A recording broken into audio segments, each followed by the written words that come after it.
While I'm in here relaxing, I decided I'd make a video explaining what I'm kind of going for on my platform.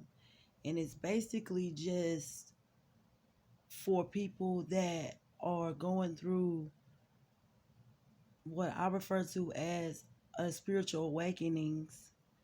And you don't just have one, you have as many awakenings as need be for you to elevate on the vibration and frequency that source, which is the Most High God, wants you to be on, so that you can be in your power to connect directly with Him and follow instructions to make manifest on this plane what He intends for it to happen.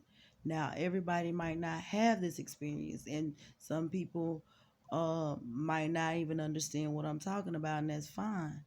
But there's people out there that understand what I'm saying, and the reason why I'm coming the way I'm coming. I can talk professional, I can be any way I could be to try to pacify other people, but that's not going to do what I'm being guided by spirit to do, which is be my raw and authentic self and show people along my journey how I'm not afraid to let you see me raw and go and see my pain and see me still fighting through to be the best me that I can be, regardless of all the struggles that I've been through, because it ain't been easy. You know what I mean? I've had a hell of a life. You know what I mean?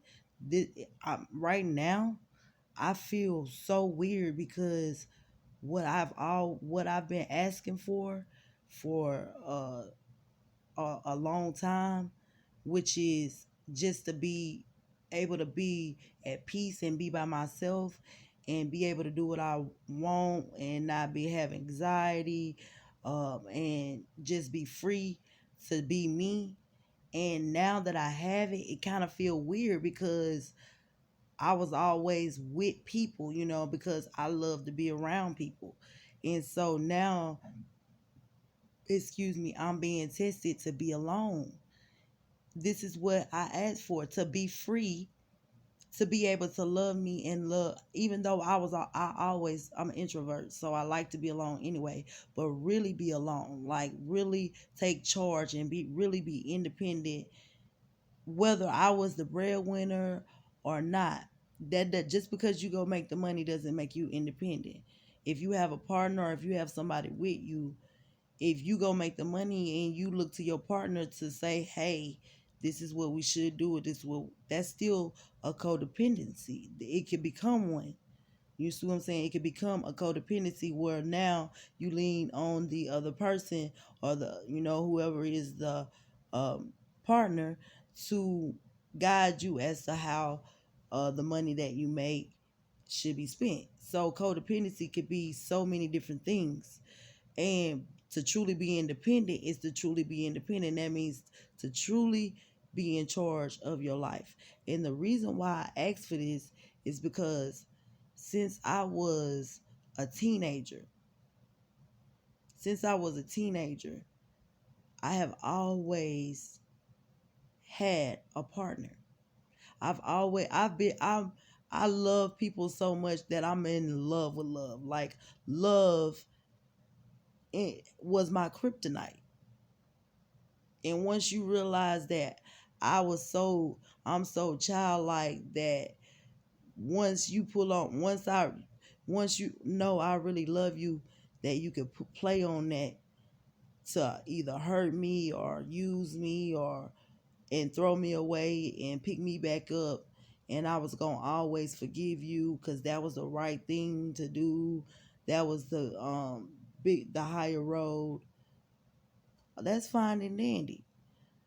But out of all the hurt and all the betrayals, and this is not in just love relationships, this is in friendships. People I treated like a sister, people I treated like brothers, people I treated, uh, I would get a shirt off my back. They could, anytime they call me, they could come get my vehicle.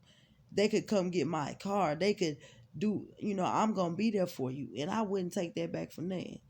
But some of the, because I'll do this for strangers if I'm called, but people that I held close to the chest, that stabbed me in my back over and over and over, and I continued to take the knives, heal the wounds, and get them the back to stab it in again and again.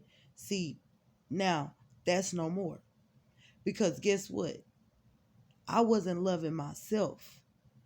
Even though I know people might think that girl is silly, naive, and a fool. You can use her and get what you want. Even when I was giving my love to the wrong people and giving things to the wrong people, it wasn't because I was trying to buy friendships. No, sir. I can make circles anywhere I go. When I was going out to the clubs, I could go to the club by myself and in 20 minutes have a group of girls with me, like we done came there together, party with them, go out to eat with them, and go home. I've always been that type of person that could have fun with themselves. But I always been the type of person that wanted, that really, when I had relationships with people, I I know that people like material things. And I'm one of these weirdos. I call myself a superhero. I walk around like a superhero. And that's like the child, like a spirit that I have. And that's what the spirit that the Most High God gave me. And I wouldn't, trade that for nothing. But what he has done and put in me, this childlike person, no matter how many times I put myself out there for to make people laugh, because I love to laugh. I know I can tell jokes. I can take jokes. I don't take everything personal, you know. I'm not, because I just don't. Like, if it's funny, it's funny. You know, if somebody joking and if they really offended and trying to make it about a joke. You see what I'm saying? And even if they did, I'll still laugh to break the ice, because everything I do, and for the most part, is really everything I do. I try to do it, and I do it. I don't even have to try, from a pure space. Whether you say, "Oh, she got a disrespectful mouth."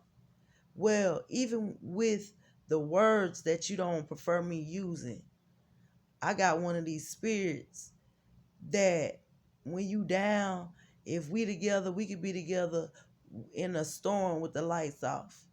And I'm going to make sure that as long as we together and you down and the people down, that we can figure out something. I can figure out something that can lift the spirits in the room. This is just somebody that I have always been before God started showing me who I really am, waking me up. The awakening is not just about uh, being aware where you come from. It's about actually knowing who you are and what you were meant to do here and what you've been doing here all the time, because you were chosen at birth and you've been doing that job since you were born, but you didn't realize it until now, when your light is being turned on and you realizing, dang, no wonder, you know what I'm saying, this and that been going on. Because you were the light that brought that abundance. See, some people are the light that's taken amongst people that are poor in spirit, poor in their life. See, when I look at everything in three different ways, in three different perspectives, when you poor, you are poor in spirit. You could be poor in spirit, poor in your actual life, poor in your thought process or your connection with the Most High God. It's many different ways of being poor. It's a difference between being poor and broke. And I sacrificed myself for poor people, but I didn't realize, I just had always had a connection to people that either the underdog in the situation or the group of people that people view as nothing but the underdog. You know what I'm saying? Because I know that's not true. I ain't never too good to go and be with people and, acknowledge them as being a human being. You know what I'm saying? God, get looked at as a fool because when I have money, what makes me feel good is being able to do things for the people around me with actual cash, because you would be surprised, out of all the